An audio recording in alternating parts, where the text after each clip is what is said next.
Okay, for today practice, let's read the book of Coffee Time by Michel Galindo, Contemporary Cafes. That's what we are going to read today. I don't know how long it will take. This is a long book. Yeah, let's read it. First, let's see the mic. Okay, it's on. It's on. Let's read it.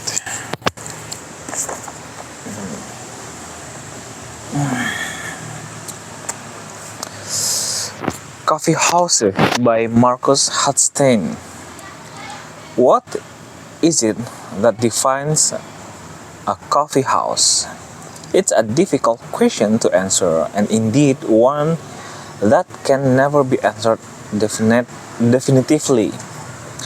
For every coffee house, since the concept first emerged, reflects the tastes and preferences of the particular era and society in which it exists. Each coffee house can therefore be read in some way as a representation of its time, and the history of coffee houses as the history of changing, developing societies. Coffee houses have always been more than simply a place to drink coffee. They are places of social interaction where information can be exchanged, ideas disseminated, and the latest fashion paraded.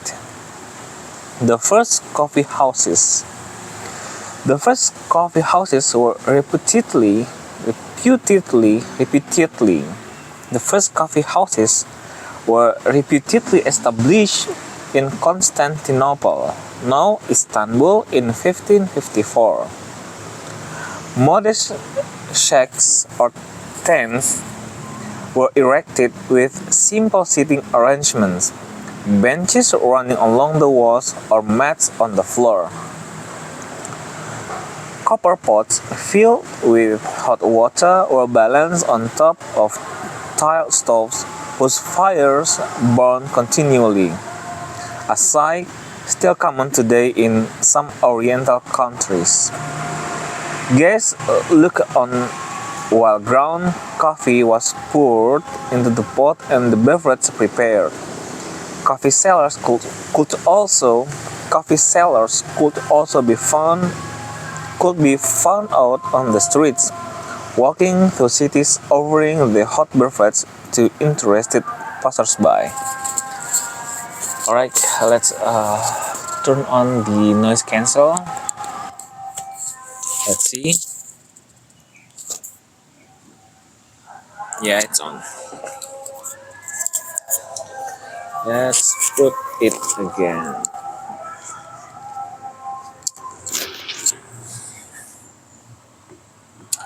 Coffee arrived in Western Europe sometime after 1620 and began to revolutionize earlier drinking habits and tastes.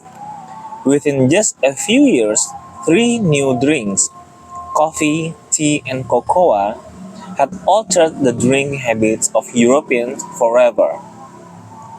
The first coffee tavern was repeatedly established in Vienna in 1647, while coffee houses in Oxford and London followed soon after. In 1650 and 1652, respectively, the first Dutch coffee house opened in The Hague in 1673, and the first German varieties in Bremen on 1673 and Hamburg 1677 weren't far behind. Dark and cramped beer taverns or shops, modified a little for new purpose, often served as premises for these early enterprises, known as Café Gewölbe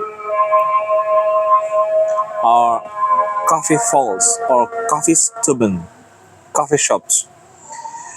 They were ornamented and furnished with plain wooden tables which were pushed together as necessary, and simple wooden benches later replaced by wooden chairs. At first, visitors paid a fixed fee on entry, 1 penny in England, while later it became common practice for a cashier to give up tokens which were then cashed in for each cup of coffee. Even in Western Europe, the first coffee taverns were run by Oriental immigrants, Greeks, Armenians, Turks, and Arabs, who faced fierce opposition from local guides, from local guilds, and fought a bitter and highly competitive battle against beer taverns and public houses. Vienna, later renowned for its coffee houses, was the site of one such battle. The rumor was spread by coffee house opponents that the imperial spy George Franz Kosicki had stolen some sacks of coffee beans, which the Viennese initially mistook for camel feet, from the defeated Turks as they fled from Vienna in 1683, and used them to open the first Viennese coffee shop. Yet it was actually an Armenian called Johannes Diodato who secured a monopoly in 1685 from Leopold I on the sale of coffee and tea in the city, a privilege that lasted 20 years. Later, it was mostly English and Dutch traders who ran the coffee houses in the towns and cities of Europe. Until 19th century, only men were allowed to enter coffee houses, the female cashier being the sole exception. And indeed, many cities and governments choose to enshrine this custom in law. Yet, as coffee houses become increasingly well established in European cities, so the dissatisfaction with the gin palace culture of this male-dominated institution became increasingly vocal.